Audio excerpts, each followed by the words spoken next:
Sa number 5, isa ka barangay tanod ginagabiyahe sa tricycle, patay matapos gintiro sa wala pa makilalaan nga gunman sa dalan sang Lacson. May report si Nico Delfin.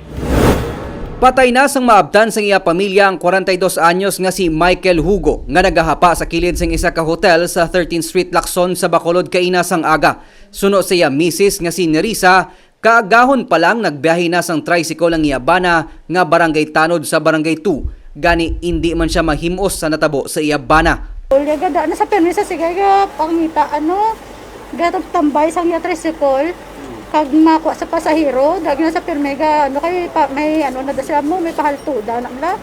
Wala sa ka-pensioner si mo nga nakakita sa kontra sa naligat Awa, nga napalalisay. Why did? Luay may man to ka no. Nakabaton siya man pagpamahog.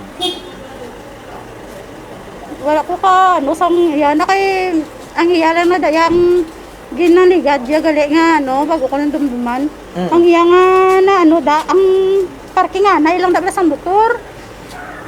Okay. Isugit pag gani kay cut ko no nga amo na nga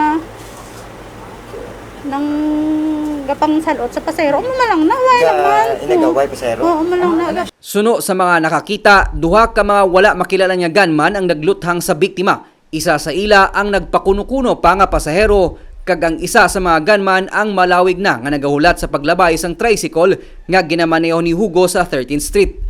Pinanaog man nanaog ang tricycle driver so naggawa man ang gamotong nga single nagpalapit man. Okay. Nanaog man sa motorya kag Amo pagtiro. uti sa ako duwa sila nagbirada to. Kaya ang basiyo sang sa ang mga basiyo nakita ari dis may bulik sang tricycle.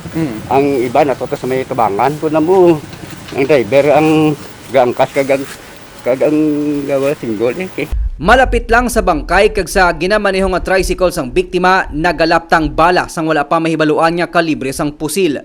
Wala pa sang napatod nga motibo ang katapos sang Police Station 2 angot sa nagluntad nga krimen. Nico Delfin para sa DigiCast Negros.